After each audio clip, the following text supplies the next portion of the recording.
ahoy, everyone. Hope you're all good. We've made it to the end of the week at last. This Friday, everyone's finished their work. A couple of people's got a beer in their hands. Me, however, I'm dealing with a Pepsi Max, very sadly. But as you can see, I'm joined by a special guest today. Goes by the name of Jamie. Is a very, very, very good Liverpool content creator, and I'm absolutely privileged to have you on, bud. How are you doing, my friend? Yeah, I'm not too bad, mate. Can't complain. I know, yeah. You can't complain your end. It's been a bit of a party for you boys, isn't it? For the first, for the last few months. Yeah, transfer window's been crazy, mate. It's been crazy. Yeah, man. And obviously, yeah, going into that today, so I've been sort of keeping light little looks into what's happening with Isak. When 1 minute you're putting a bid in, then it's being rejected. Are you going back in for him? Are you not? What sort of what's going on today, Jamie? I don't know. I don't know quite what's happening, mate. I, I was obviously I was doing a video with the Coppish boys yesterday, and Yeah, we were chatting about this, and obviously it came up to midnight, and our Adidas kit just launched and all that, and we changed over, and I said to the boys then, I said, look, I wouldn't be surprised by lunchtime today. We get a bomber that we're trying to buy Isak on the same day that the Adidas kit launches, and that's yeah, exactly yeah, what happened. But I always expected Newcastle to reject the first bid, but then I didn't expect the news after that to say that Liverpool are walking away from the deal or not going to bid again, and Newcastle and they're expecting Isak to be in training. They want to give him a new contract where he's got a release clause where he can go next year. I think Craig Hope said Liverpool bottled it, and he feels like Isak might be upset by it now. Then Liverpool journalists are tweeting out saying that Isak might put in a actual written transfer request to push this along. I was just listening to Ben Jacobs on one of the shows, pretty much saying that he doesn't think Liverpool walked away, but it's probably an understanding that it might wait for Newcastle buy some forwards in, and they try again with a better bid. So it's tactical warfare in the transfer market at the yeah. moment. This one might go on. Well, it could go on till the end of the window. It really could, because I don't see. I've been looking online. I don't think Liverpool are linked with any other attackers. And Yeah, there's news today just breaking that the Saudi clubs have come in trying to get Darwin Núñez. So yeah, Liverpool are selling Darwin Núñez without any other forward coming in.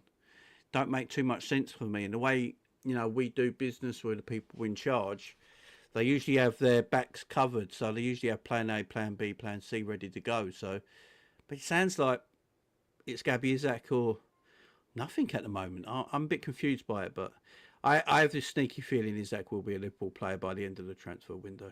yeah. I reckon so because I was having a chat with some more of your boys earlier with Errol Mm, and all of them boys at Redmen TV too, and mm, they were all pretty confident, feeling that you're going to get Isak. Do you know what it is? It's one of them. I think it's player power now, in it. At the end of the day, it um, is. no matter what really happens, if he kicks up a stink and really wants to leave Newcastle, which look, if it was an Arsenal maybe coming in for him, I think he'd probably stay there. But because it's Liverpool, you know what I mean? Because they're the champions, because they're going to be competing right up there, because they're Mm. showing ambition, he's obviously going to want to leave. Not only is he going to want to be challenging for trophies, he's obviously going to be doubling his money quite nicely as well, wouldn't he? You'd think he'd be there or thereabouts on 200k, wouldn't you?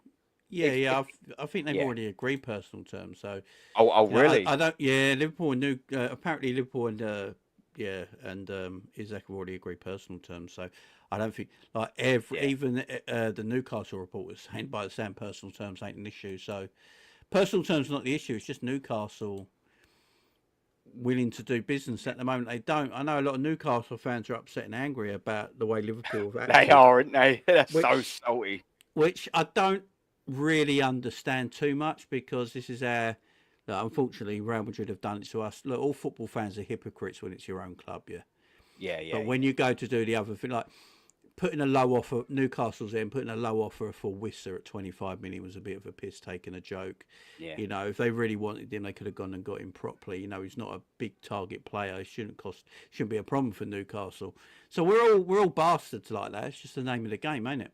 Liverpool are in a Yeah. higher food. Look, Newcastle are a big team in England, but Liverpool are gigantic. There's a Yeah. difference here. And Liverpool feel like they can bully Newcastle into buying him. Real Madrid always feel like they can bully us into getting their players they want. It's the way of the football world, unfortunately. So I understand Newcastle's upset.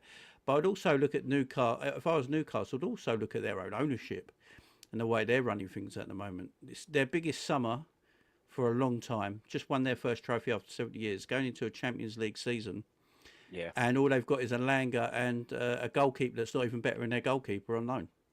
So if you're Alexander Isak, if you're Alexander Isak, he's go look around that and go, look, are you going to compete next year, or are we just going to be happy that we're in these competitions? And then he's looking at other clubs, so thinking, look what they're doing. They're trying to win things, and I'm 25, 26 now. I want to go to them clubs with a chance of winning things. So. Do you know what? Do you know what might have hurt Newcastle as well as obviously, it's their first trophy in a long time. But I reckon the fact that he got that taste of success probably didn't do Newcastle in terms of holding Isak any favours, because he lifted, albeit, look, it's still a trophy at the end of the day, but he's probably lifted that trophy and thought, yeah, this is what it's like. Yeah, this is a bit of me. And he knows that Liverpool, well, clearly, your current Premier League champions, he knows when he goes there, he will have a great opportunity at doing that again in a year's time. Do you know what I mean? At Liverpool Football Club.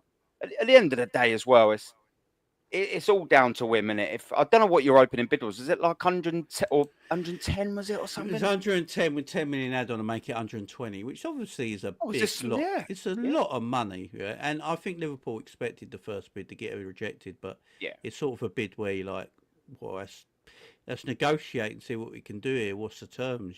How much more do you want? Liverpool would never go straight in and just give them the 150 they want. That's just not how you do business. Isn't it? Yeah. So they got in with 120, and it's not a shit offer. 120 million is a lot of money, yeah. And Newcastle have rightly said no, by the way.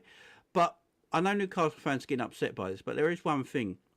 It's not Liverpool's fault that Newcastle haven't got any other strikers in this transfer window.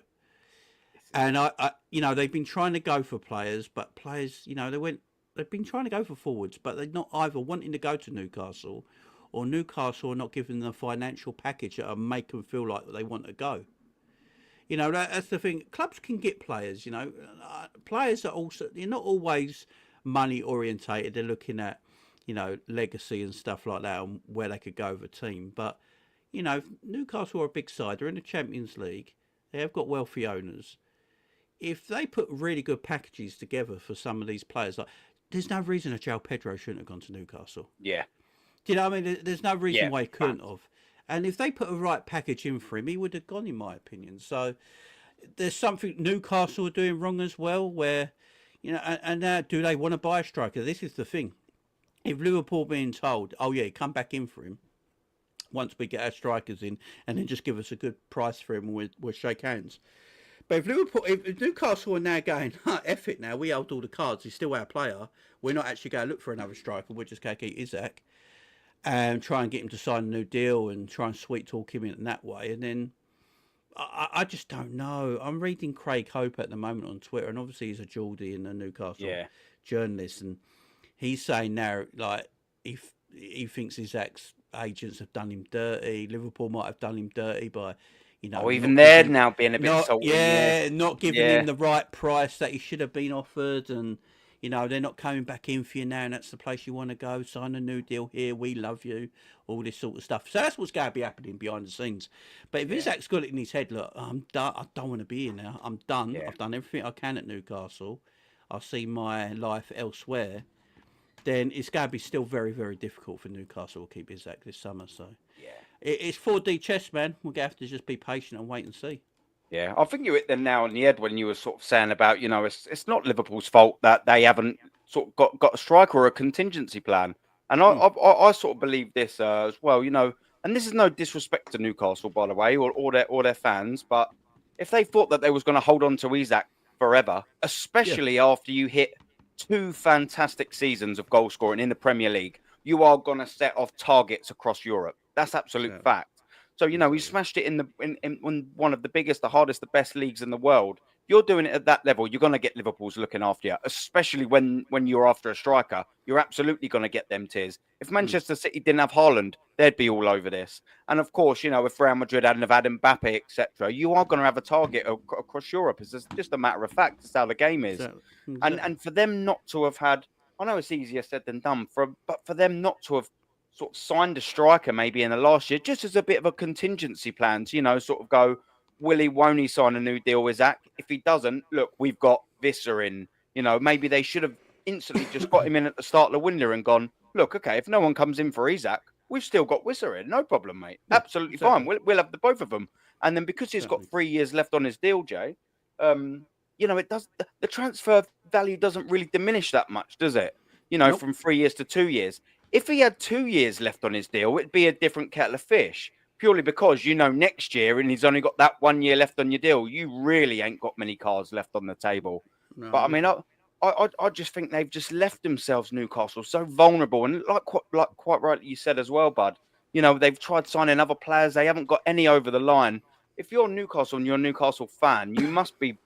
I can understand why they're a little bit pissed off. Not understand why they're pissed off at Liverpool. I can understand why they're pissed off in general, because they've got back to the Champions League. And they're just not doing the business, are they, man?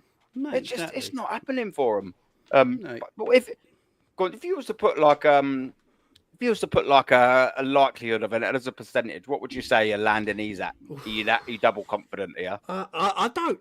You know what? I don't know. I don't know how this is playing out. Liverpool. The fact that I don't think anyone at the moment has said that Liverpool have given up on this and they've moved on to other. They go look at other alternatives. That hasn't come out yet. So if they come out and said that was the Liverpool's bid, they thought they would get him. They've done everything they can. Newcastle are sticking strong. They don't want to let him go. Liverpool need another attacker this summer, so they don't want to waste any more time. They need to get players through the door. Then I think they would have said that by now. Liverpool moved on. In fact, the only things I have seen is that Liverpool don't want to bid again yet, and they've not given up hope. So I think that it won't shock me if Newcastle or Liverpool have come to some discussion behind the scenes that no one knows about. Yeah. And then they're playing the press, and telling them what they need to tell them. And they basically come to a discussion where we get our strikers in, we get our guys in, and then you come back with a bid of this much, and we'll shake hands and do a deal. But until then, you're going to have to just leave it. There's no point bidding. You can come back in with 150 million now. We ain't going to accept it because we've literally got no one through the door. Callum Wilson's gone. We've got no strikers. They still need strikers. Even if they keep Isak, they need strikers. Massively, massively, mate. So, and look, they've been going for strikers. They went for Ekitike, and I know Newcastle fans like to play this thing that they only went for Ekitike because they thought Liverpool wanted him and all this. They've been after him since 2022. They've looked at him for a long time, even when he was at PSG. When he was proper young, when he was like 17 or something like that. So they've looked at him for a long time. And they went for him. They made a £70 million bid. It got rejected.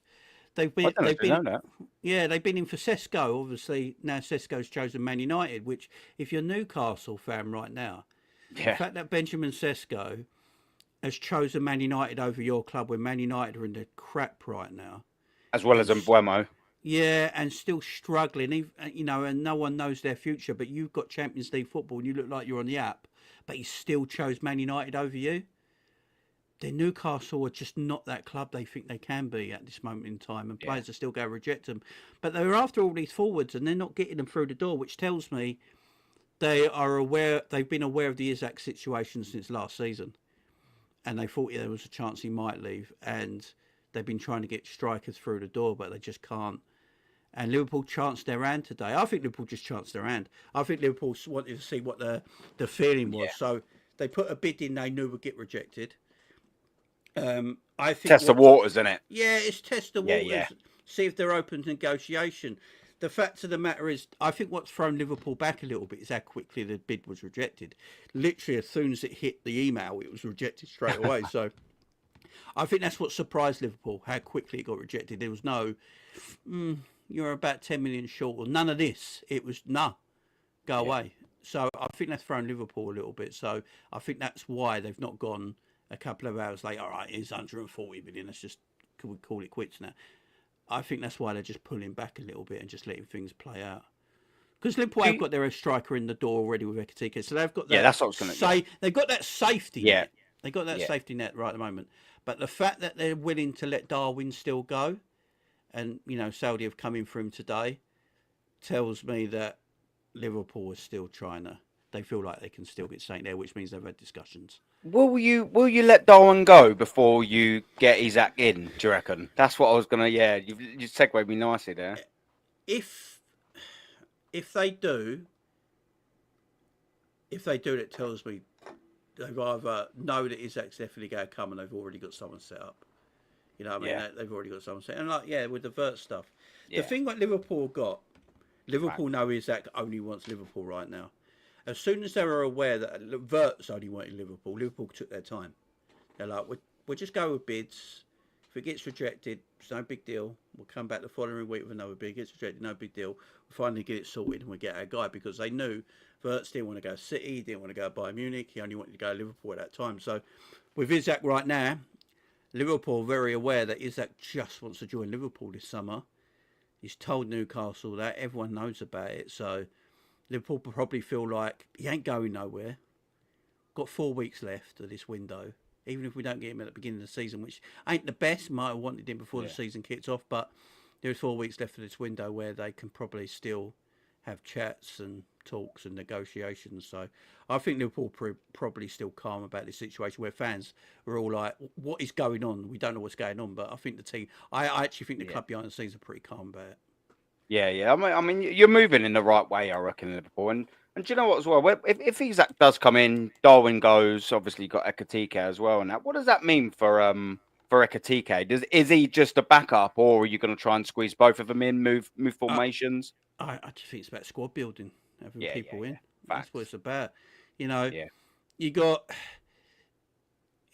if um if you haven't got like if you got Isak, you need a backup striker, because you can't go right. Isak, you just play 60 games a season now and just go and destroy hamstrings, Achilles, and yeah. everything. Yeah, don't worry about Like it. we do. Yeah, you got to have you got to have backup talent. You got to have backup talent. And Ekatike's got a very good.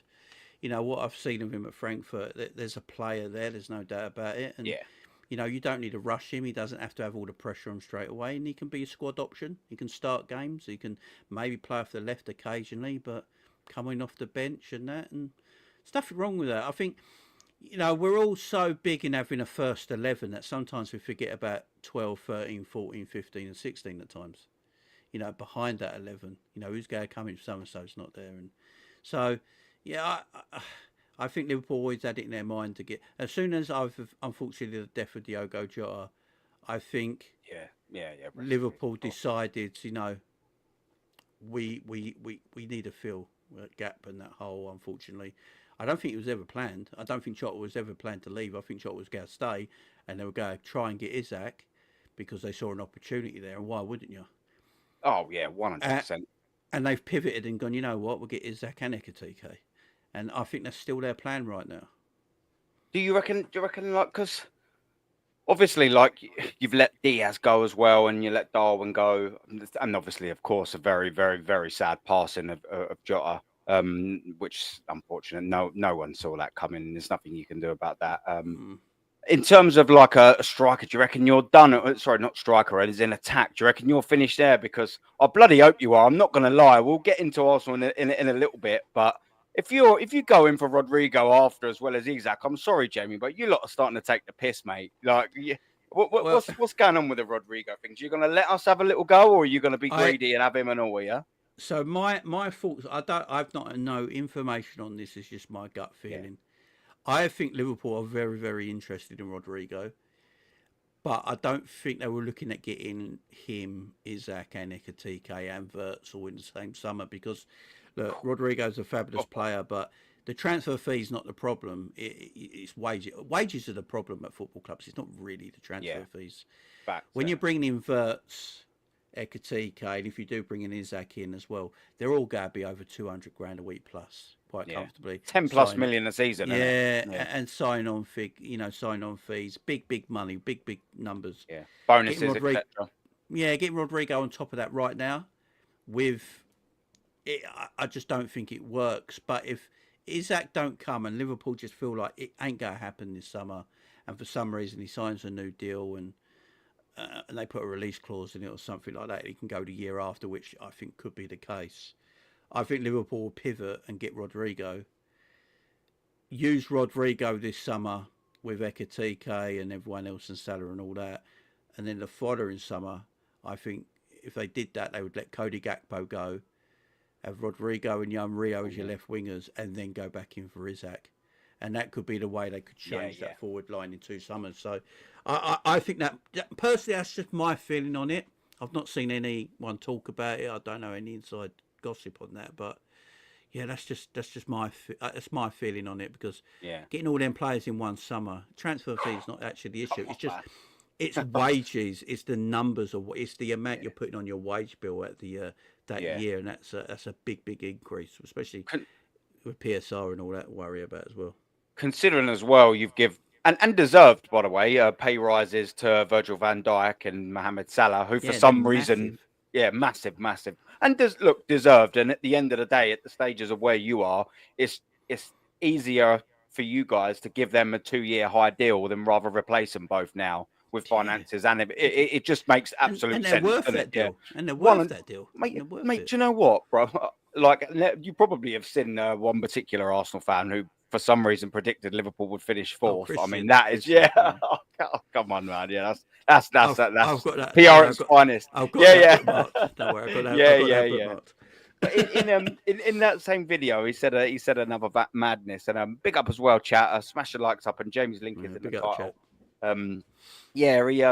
He said that, and a lot of fans. This is not just Arsenal fans. A lot of fans seem to think that there's going to be like some massive drop off between Mohamed Salah and Virgil van Dijk. I'm like, they were your best 2 players last season, and do you know what? This every year. Yeah, it's ridiculous. and do you know what? Yeah, let's just say, for argument's sake, and I said this on Potsy's thing, right?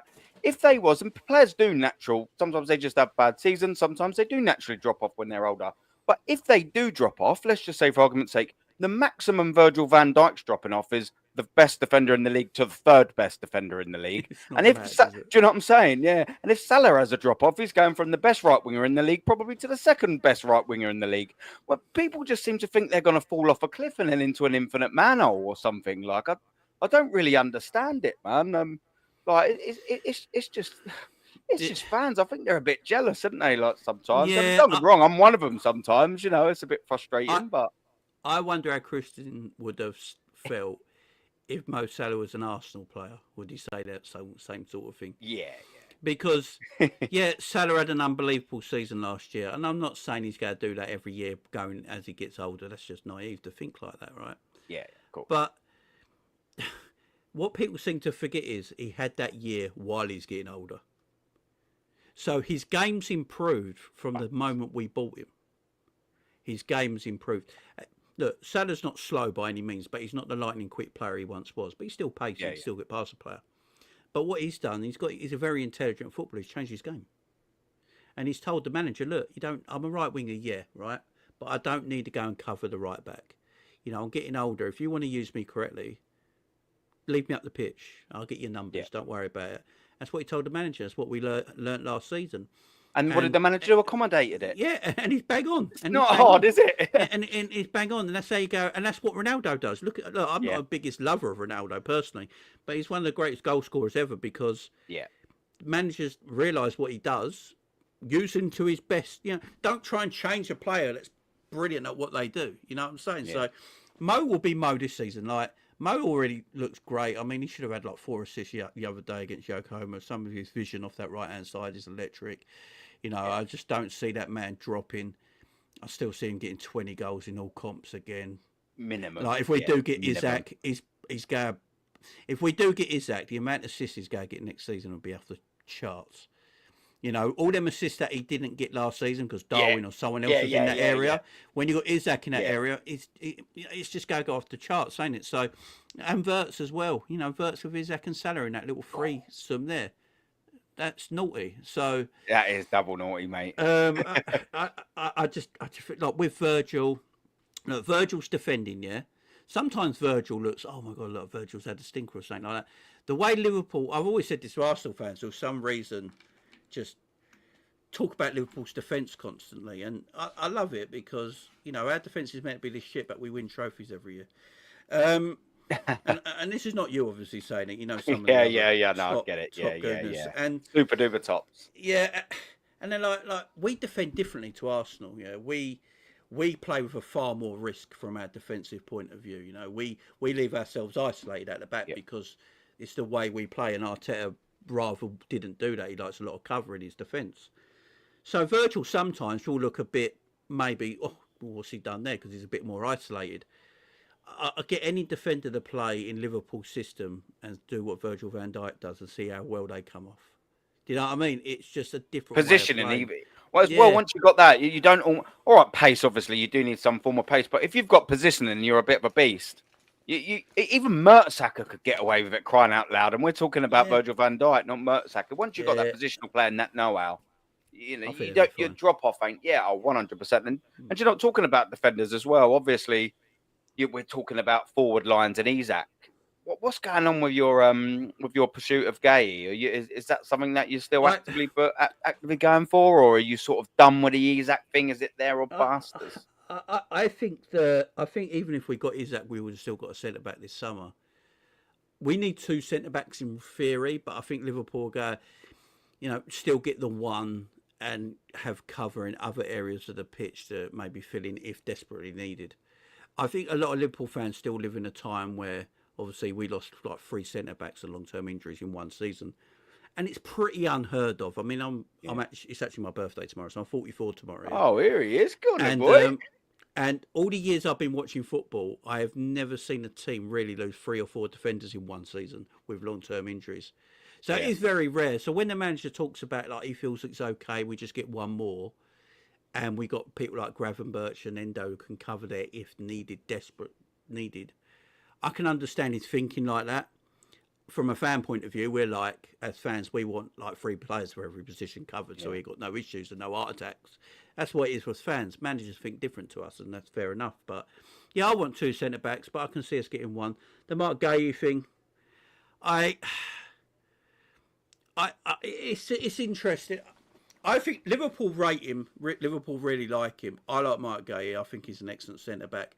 I don't think he gets the credit he deserves because he plays for Crystal Palace, and people don't like when you play for smaller clubs. Sometimes people don't appreciate how good you actually are until you move to a bigger club. It's a bit like Virgil at Southampton. Remember when Liverpool bought him, and like people say, "Oh, you just bought him for Chris Smalling and all that." But he was actually he was excellent at Southampton, but he didn't get the credit because of the club he was playing for. And I feel like the same with Mark Gay. The skill set he's got, I think, is tremendous. And I think Liverpool he's a top player, isn't he? He's a top player, and Liverpool rate him highly.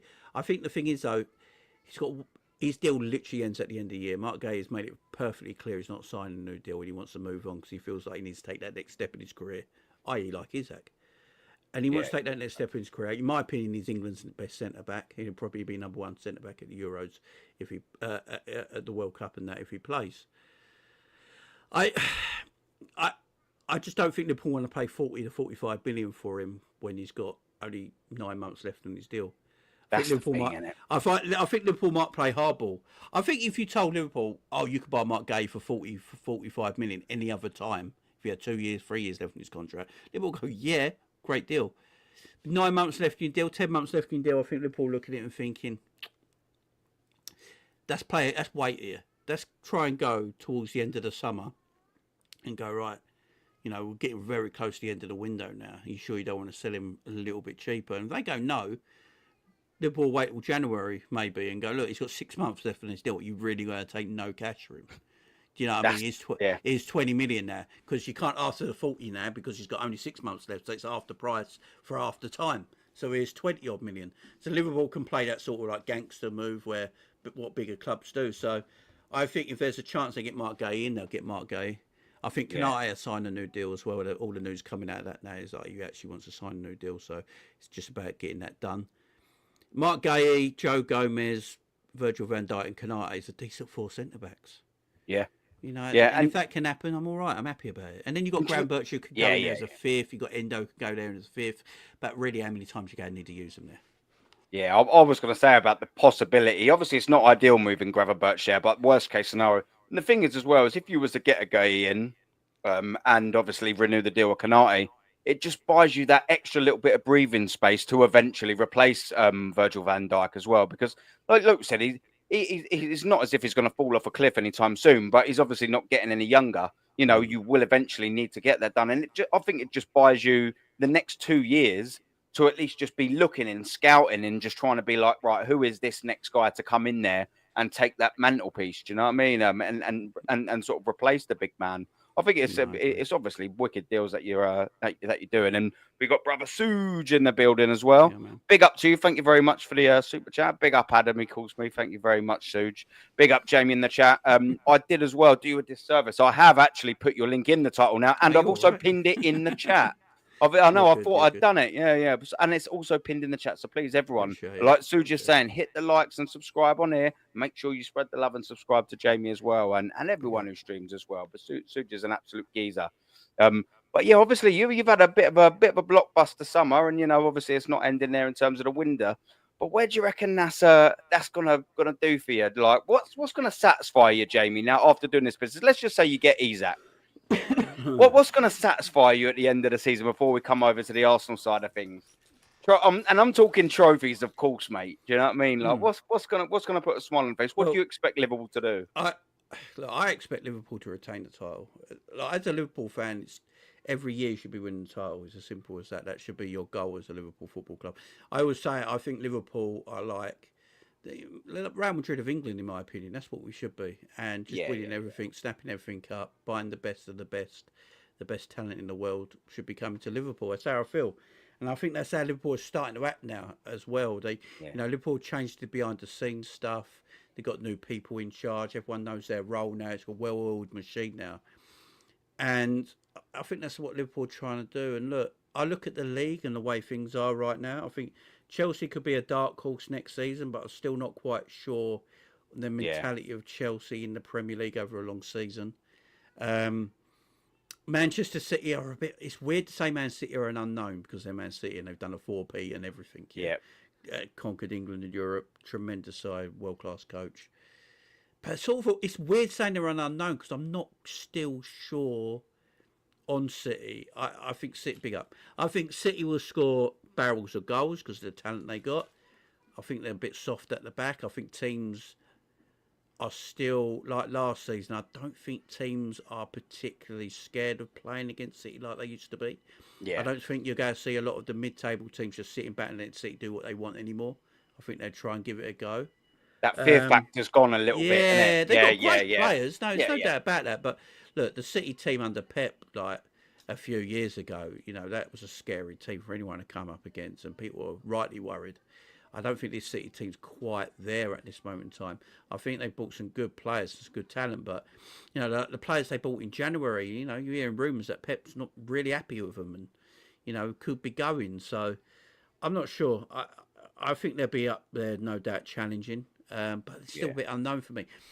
And that's why I still think with Arsenal as well. I look at Arsenal and think you've got a very, very good squad. You've got good covering, good positions now. I still think you're a striker light. My old problem with Arsenal is just the manager, and that's from a non-Arsenal fan just looking in. I just look at Arteta, and he reminds me of a manager that tries not to lose a game of football instead of winning a game of football. Because why I mean that is, so last season you had a few red cards that got players out, Yeah. His substitutions were all to sit back and defend and see things out, and bring teams onto him. When Slot had a couple of games when we lost players to red cards last season, he put attacking players on to try and win the game. Now, some of them games we actually lost in the last second or we drew, but the intent was there to still, we're Liverpool. We've got a man less, but I'm going to take a midfielder off, put an attacker on. So what you got to do about that? And put the pressure on We went the other way. Shit the bed. And that's what I mean by when I say Arteta plays games not to lose. And that's why Arsenal are hard to beat, because of the way Arsenal set up. And I think that's the reason Arsenal drew a lot of games as well last season. If Arsenal if he can start edging them forward a little bit. I looked at Arsenal in pre-season. I know it's only pre-season, but I watched the Tottenham game, because I did a watch long for it. And I take Arsenal very seriously because for me, they're our nearest challengers with Man City next season. There's no doubt about that. So I take them very, very seriously. And I was watching them, and I think at the end of the game, it's like, nothing's changed. Like, nothing's changed. They play exactly the same way. And I know a lot of people say it's only pre-season, Yeah, but that was a competitive game because it was Tottenham you were playing. And if it was pre-season, it don't matter if you lose because you change it up a little bit. You change your style. It's pre-season, lads. Don't worry, it's about fitness. Let's try this now. Let's go. Let's play a bit. Let's push up a bit higher. Let's take one centre back out. Let's get one full back roaming forward. Let's leave three back. Let's change it up a little bit because it's pre-season. It don't matter. Arteta played exactly the same way. He's even getting rattled on the sideline. Why was he getting rattled on the sideline? It's like I didn't. And when I look at Gyökeres, I think Gyökeres is a fantastic player. When I talk about Gyökeres, Arsenal fans think I don't rate him, which is not anywhere near the truth. Gyökeres likes to play in a certain style. He likes it quick. Gyökeres likes it quick. He especially likes it in transition, then fast transitions. He's a demon at that. He loves it, right? That's what he's about. The way Arsenal play with this slow play, side to side, get it to the wide men, they cross it. Comes back out, they go back, and they start again and keep pushing you back and pushing you back. Gyökeres is barely going to touch the ball. And the thing with Gyökeres, he's not like Haaland where he doesn't. It don't matter if he touches the ball 5 times, still score a hat-trick. Gyökeres is not that kind of striker. He likes to be filled in the game. He likes to play quickly. Gyökeres will like that ball over the top quick. If a centre-back can see Gyökeres has made a run, he'll want that ball over the top, over the shoulder, running into space. That's what he wants. And I don't know if Arsenal are going, with Arteta, is going to completely play to Gyökeres' strengths next season. And my thing, I think Arsenal fans, some Arsenal fans are talking about, they feel like he's going to play the same way, but when the crosses come into the box this time, Gyökeres is going to be the man in the middle to put them away. That's not his strength, is it? Though it's not his total strength. It's like because Arsenal fans, he got Havertz scoring, he got Moreno scoring, and I always say, because they play to his style. Yeah. What do? Lump it up top. The big man holds it up, links it to the wide men, and they move from there. That's not Gyökeres' style of play. So I think Gyökeres will score goals for Arsenal.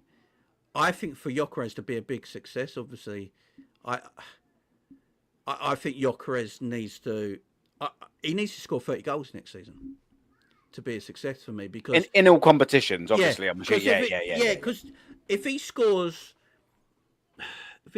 18 to 20 Premier League goals, I still don't think that's enough for Arsenal to win the league, because everyone else needs to score around him. And that's the thing. And what if Gyökeres can't play every week? What's your backup? Havertz. So you go back to Martinelli. Back to square one. So you're back to Havertz, Martinelli, and Saka, or maybe the guy from Chelsea that Chelsea fans didn't even rate, and Chelsea are happy to sell him. So, and is Madueke known for his prolific goal scoring in wide areas? What's he known for? He scored 13 goals in 3 seasons, brother, in the Premier League. 13. And what he's known for is getting wide, getting the ball in, looking for the striker. If you look at the way you set up, this is going to sound mad. Benjamin Sesko would have suited Arsenal more than Gyökeres right now. Because if you look at what's the size of striker he likes to play up top? Because when Havertz got injured, big at half-time Hooks, I said to Hooks on Twitter, I said, you do know Moreno's going to be your deputy striker now, don't you? And I'm not even an Arsenal fan. He went, no, he's not. I went, yeah, he is. Because look at the build he's got. His build is so similar to Havertz. His game is very similar to Kai Havertz's game. And that's what his striker was. You can tell what Arteta is wanting up top. And I think Sesko would have banged for Chelsea, for Arsenal, in my opinion, the way you set up. He's big, he's strong, he's great in the air, he can shoot from distance, he can get into the box. He's quick for someone who's 6'4" as well. I actually think he would have banged for Arsenal. Gyökeres will bang for Arsenal as well. Gyökeres could be the top goal scorer in this country if Arteta plays to his strengths. If he don't, he won't be as good as all Arsenal fans really want him to be. That's just my opinion looking in. Yeah, no, you're facts. And do you know what I was going to say as well? Is Gyökeres will bang for Arsenal. I just don't think he will for Arteta. You know, and I think that's also again where you're going. And do you know what the frustrating thing about the Spurs one is for me is because yeah, I totally get it. Look, it's pre-season, and I've gone on camera and sort of said, you know, the first 2 or 3 games I don't usually care about. However, the third game was against Tottenham, so that is a big difference. And like you quite rightly said, Jay, it does make a massive difference. Then it's not friendly anymore because everyone's taking it serious. The challenges aren't friendly challenges. The game is played. All right, it might not be at Premier League tempo, but it's still, I don't want to lose this. I don't want them to get the better of us tempo, which ain't friendly tempo. And what the worrying thing for me there is, and I totally agree with what you're saying about the style of play, we don't play to it. We bring him on the late 70th minute. I think it was like the 77th or 78th minute. And we don't even start Zubamendi. So we've got our 2 best players that we've got brought in for the summer to basically reinvigorate and change how we play, and they're not even playing. And when they come on, we're just playing the same old style anyway. So it's just like, what's the bloody point? So we've got these 2 new shiny toys to play, and we're playing the same old system that suits neither of them. I just don't understand it. And then we're not even bringing them on the bloody pitch to play it. I mean, And you look, can't write it, Jamie. It's so poor, mate. So poor. and I like Zubamendi's a talent, so you bought good footballers, yeah, but you got what it is. It's about using them correctly. And when I look Yeah. at Zubamendi, I feel he looked good when he came on because Tottenham decided just to sit back and let Arsenal have the ball, which means he's got space. So when a midfielder of his quality's got space, of course he's going to look good. Yeah. But what's he like when he's going to get roughed up and that? That's the test for Zubamendi, and I think that's where Arteta missed a thing not playing him in this North London derby in a friendly to see how he can take the physicality of a game like that. Yeah. And the game against Newcastle, they're physical games where they go be put to the test. Sorry, my kids, guys, be quiet. I get it, mate. Honestly, yeah. That's where, and that's where Zubamendi, you know, he's always going to look. Thiago for Liverpool at times, he came on at times at half times, and when teams were defending, he had all the time on the ball. Obviously, he's a far better player than Zubamendi, but them players love time on the ball. Zubamendi loves time on the ball. What you want to do with Zubamendi, you want to make sure he's got the space around him to do what he does at best. So it's finding the right midfield at the moment for Arsenal, because I think Thomas Partey with Rice and Zubamendi would have worked better than what you've got right now, in my opinion, because Partey and Rice would have made the room for Zubamendi to do what he wants. You could push him up maybe a little bit deeper, a little bit forward. Now with Odegaard, man, I understand why you Arsenal fans get peed off with Odegaard. I watched him a lot last season doing Arsenal watch-alongs, because you're obviously our closest rivals last year. Yeah. And I don't know what it is. Maybe you guys can tell me. But when he's got the ball when he's running, why does he then turn around to go onto his left foot instead of just go onto his left foot? He does a full 360 just to go onto his other foot. And he's running forward. He stops and turns. It's weird. I don't get it. You know what that does in turn? It slows the game down, lets everyone get back into position, and then he just plays it sideways. But it breaks his own counter-attack down. And just, all the time. I thought, mate, it's so frustrating. I thought, he looks... You know what he actually looks quite decent when he's on and around the halfway line. You know, these little 5-yard passes, bringing it about, good first touch, moving it into space. Around in deeper areas in midfield, he actually looks really good. When you push him further up, it's like he loses his ability. I've always said it. I don't think Odegaard's a 10. I think he's an 8. I actually think he's an 8 in that creative sense. In that 8 where Zubamendi's like. You know, very similar to that, in my opinion. Very tidy, very nice on the ball. As you get further up, I don't think he's as creative as a lot of people think he is. He's the guy before the creative guy, isn't he? Yeah, and that's perfect. Yeah. So if you get Eze, right, and you play him in the 10, you've got an Odegaard behind him, and then a Declan Rice as DM, right? That's got quite nice balance to it, right? And and he can find your Eze. So Odegaard's got the ability in a deeper position to find your Eze, right? But Odegaard in the 10, I just don't think it works. Yes, it don't. That's why. I think a lot of people overrate. I think a lot of people overrate what he does with Saka. They're like, "Oh, we need him because of the Saka situation."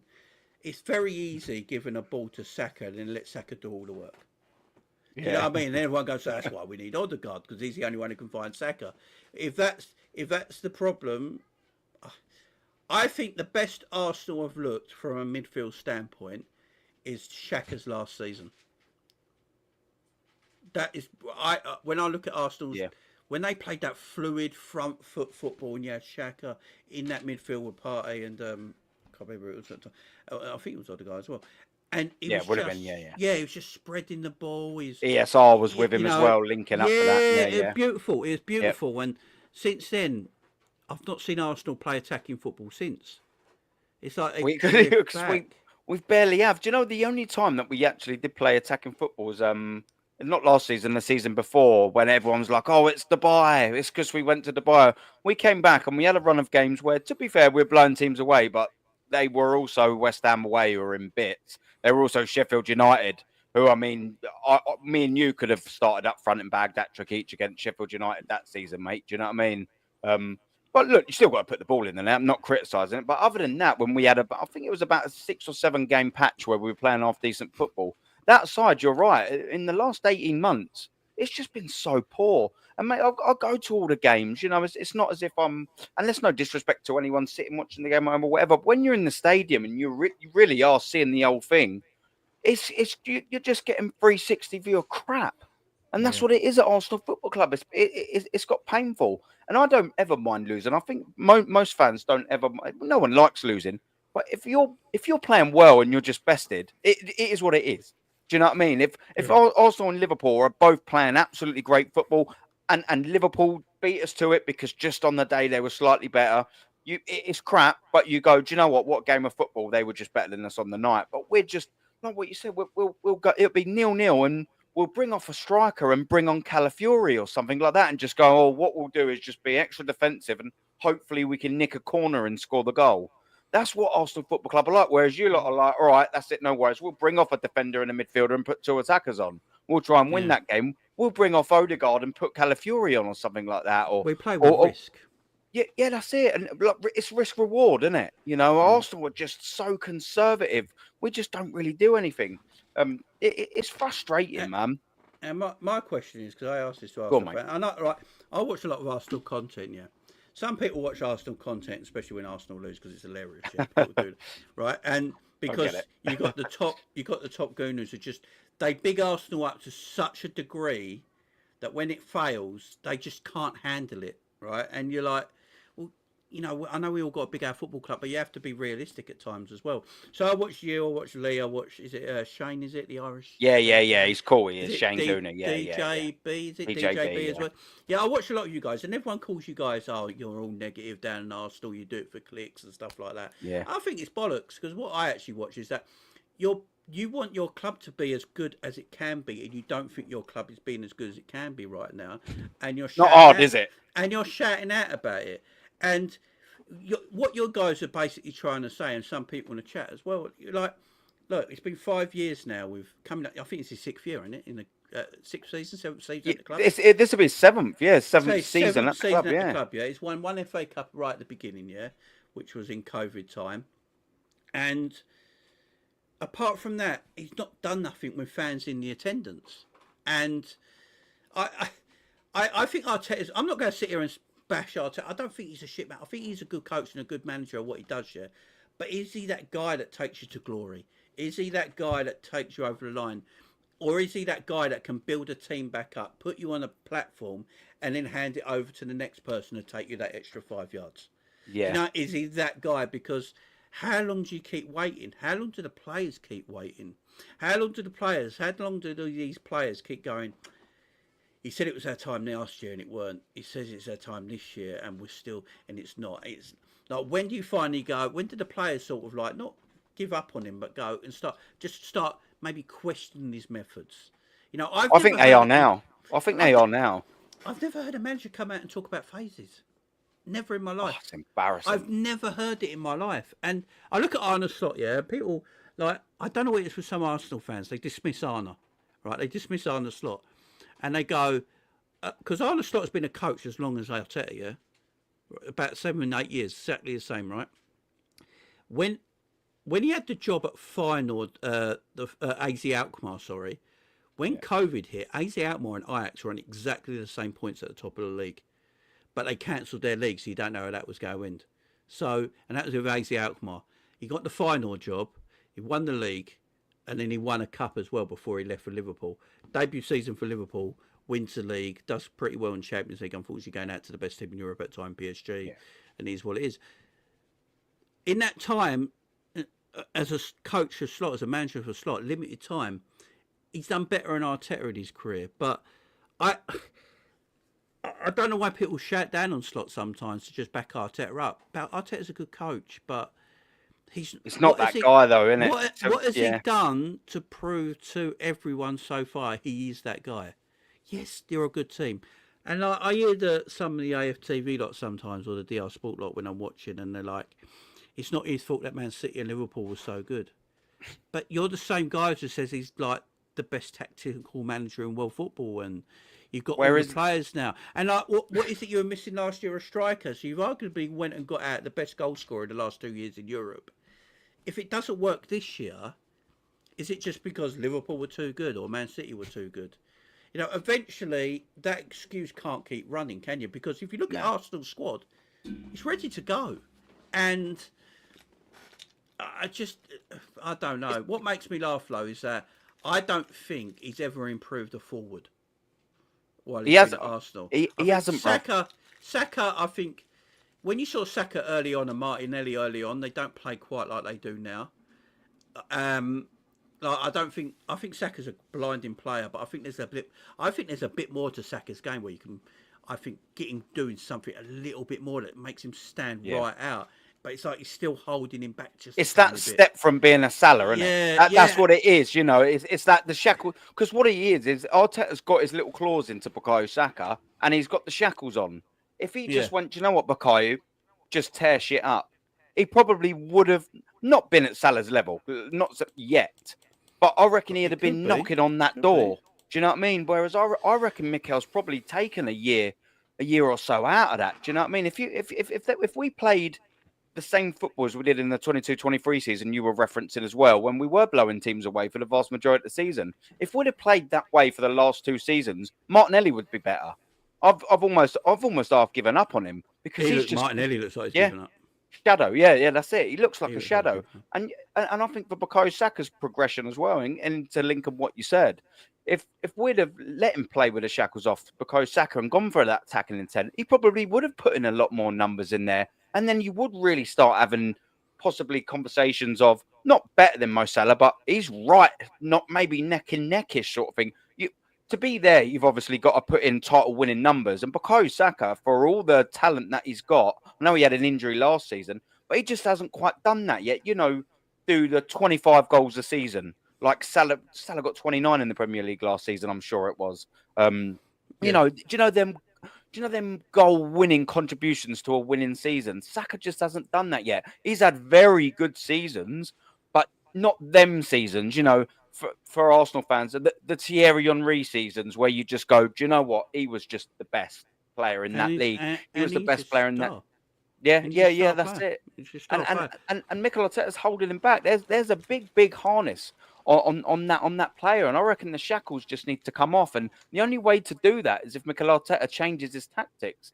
And at the minute, and I know it's only pre-season, and I'll gauge it because of Tottenham, because, like you said, it weren't really a friendly sort of as such. Whether we see no change, and that's what pre-season is all about. Trying something new, trying to change a little bit up. And if you're going into pre-season doing the same thing as you did last season, well, what do you expect, Einstein? Do you know what I mean? Like trying to, it's what is it? Einstein's fearing it, trying to do the same thing over and over again and expecting a different result. Yeah, that's exactly where we are. And when you said as well about Arteta, about being that nearly guy, my friend, he is the nearly guy. And do you know how we know that, Jamie? 5.5 years of history. Like people, and a lot of the top gunners were like, oh yeah, you know, well, we could win it next season. That's fine. None of us know whether he will win anything come next May. But what we do know for an absolute certainty is what he has done in the last 5 years. And that's absolutely nothing. Since he won that FA Cup, he's entered 19 competitions and he's consecutively failed in 19 competitions. That's just an inarguable, escapable fact. Unescapable fact. He's just not been good enough. No, I agree, man. I agree. What do you think Arsenal need? Because I'm conscious at a time, and we will be obviously you'll be doing your own thing. I will be redirecting to my call in afterwards. But before we do sort of make a bounce, what do you reckon Arsenal need to do for you to go, right, do you know what? We are going to be right up there with you in terms of signing and just in general. What do you I, think we're going to have to do I, for us to be a real threat? I think I literally think if Arsenal go out and get another striker, if they go out and get another striker, a goal scoring striker, I think that sets them up. Even if you went and got someone like Wissa, I mean, it might not sound like I'd Wissa have him all day long. Wissa Yeah, scores goals in the Premier League. He knows how to get goals in the Premier League, or Mateta or something like that. That kind of play that he might be all right being number two to Gyökeres. But then if Gyökeres goes and he needs to be rested, you can bring someone of that ilk on in place, and they can get goals. And then you can play Havertz maybe elsewhere, maybe play him a little bit deeper in the 10. Try and yeah, link him up. At this moment in time, I just feel like the whole world is on Gyökeres' shoulders now. And he's been built up so much. They gave him the 14 shirt. They pretty much said, "You're the guy." Like, yeah. we are putting the whole team. We're going to build this attacking unit just around you. We're going to get. I think that's why he bought Madueke. I think they're buying. Go play him on the left hand side to get That's them no crosses in. good. To get them crosses in, because Martinelli likes to really cut in and tuck in and use his pace on the inside. Something too much for my liking, and because Martinelli's naturally a striker. He likes to play in that inside channel. He doesn't really want Yeah, to go out wider. Where Madueke will make the pitch a lot wider, hopefully looking for Declan Rice's runs in between the midfield and striker, getting close to Gyökeres. I think that's what he's trying to do. But if Gyökeres is not working, or he's getting a bit tired and he's resting, then you're going back to the original front three that every Arsenal fan's been bashing on about stale. for the last couple of years that don't win you Premier Leagues. So even though you bought Gyökeres, which is a tremendous signing, it's like you're just going to go back to the normal three. I don't know if Gyökeres starts the season. I've heard rumours that he wants to play Havertz still, as he's number 9. And Havertz looked shocking the other day. Absolutely Don't. shocking. And It's not good enough, is it? It's I not would good actually enough. sell. Look, if I could, this is what I would do as an Arsenal. If I was Berta, I'd actually sell. I'd look for people to buy Havertz, because if I'm the sporting director there, I'm thinking Havertz might be the issue from you going from B to A.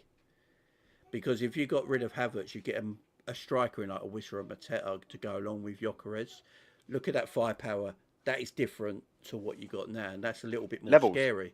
Yeah, it just takes up a little bit of a level. Like I said it earlier in the summer. If I was Arsenal, I would have got Sesko and Gyökeres. I would have got Sesko and Gyökeres. Yeah, Sesko might not be the guy, but look at the alternative. You just gone out and told the world, look, yeah, we needed a striker, but we've taken these two. We've got Gyökeres and we've got Sesko. They're our two strikers. That's what we're going to go and do. But instead, they took forever to get the Gyökeres deal over the line. For a player, eventually, it weren't actually that much if you look at it in transfer fee. But they're very, very quick in getting defensive players over the line. It's like it's no issue. And like I look at this, you've got loads of cover at the back, but Calafiori didn't get injured again. He's new Tomiyasu, mate. Honestly, he just constantly gets injured. But the best part of his game is actually going forward and not defending in a way. He's the only Italian I've ever seen who can't defend. It's hilarious. one-on-one is horrendous. Like Andre Santos at left back settings. Honestly, it's terrible. Yeah, but again, next season, I think you as a team will be difficult to beat because of the way Arteta plays. He sets you up very nicely. He has got a good system there on a defensive point of view where you're hard to beat. But I feel like there's going to be games next season where you might still struggle to put the ball in the back of the net just because of Arteta's system and the way he plays. Yeah. Do you know what? Just before we do wrap, what would fill me with confidence going into next season is this. Yeah, if we had a 4-2-3-1 system, we moved back. Let's just say we did revert to our tactics and change to go for a bit more of an attacking philosophy, like in the 22-23 season. And if we had Zubimendi and Rice as a double pivot, we had Eze as a number 10, and then we had a Rodrigo, a Gyökeres, and then a Saka on that right-hand side. Then I'd be looking at that team and going, do you know what? They should be challenging Liverpool for the Premier League. All right, the squad, might not be right up there, but that as a starting 11, for me, should be challenging Liverpool for the Premier League title, and definitely should be in the shout of winning a domestic cup and getting into the latter stages of the Champions League. Do you know what I mean? That for me is just an absolute fact. I agree. And look, a lot of Arsenal fans have made a point where our weakness might be defensively for like stacking up. Guys, quiet, or I'll go over there. Tell them. We might be a bit limited at the back, like with our defensive squad there, and I agree as well. But I actually think, look, Liverpool will concede goals next year, maybe more goals than Arsenal concede, yeah. But I think Liverpool, it's all about firepower up top of the way Liverpool are. And if Liverpool do get Isak through the door, you're going to have to stop Salah, Isak, Ekitike, Cody Gakpo and Wirtz. Do you know what I mean? And that's going to be extremely difficult. And if Liverpool concede a goal but win a game 3-1, I don't think Arne Slot's going to be like, oh, conceded a goal, but we'll score 3 goals. Because the risk we're going to play with, I think Slot knows the way we're going to play football. You know, it's about dominating the ball, dominating possession, breaking teams down, getting them goals. And if you accidentally concede one on the counter at times, it's not the end of the world. So, yeah, Liverpool might concede more goals than Arsenal next season, like we did this season, but we still won the league because we smashed so many goals in at the other end, which picks up points.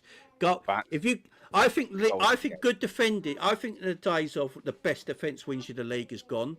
I think a good defence, but a world-class strike force wins you the leagues now. Yeah, goals win games. It's as simple as that. And if you win every game 2-1, guess what? You concede 38 goals, but you still win the title because you win every game. Yeah. Do you know what I mean? 100%. So it don't matter. And just before you do wrap, one of your Liverpool brothers here saying, where'd you get that purple LFC kit behind you? That one. Yeah. That's a custom-made Adidas ones. They're doing loads of them now. They do all these custom-made ones, yeah. Yeah, it does look pretty smart, to be fair. But listen, man, thank you very much for jumping on. I've massively enjoyed you coming up. What have you got coming up, man? You streaming tomorrow? No, I'm chilling tomorrow because it's my birthday. I'm out all day. Yeah, I'm going out.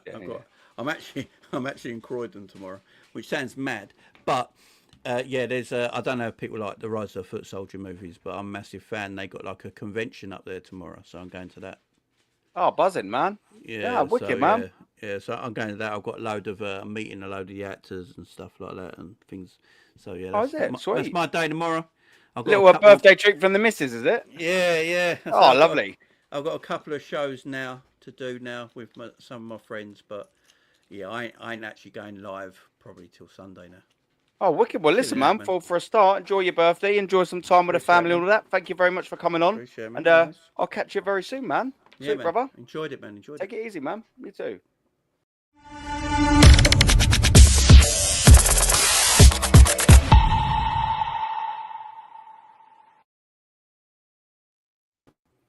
All right, man.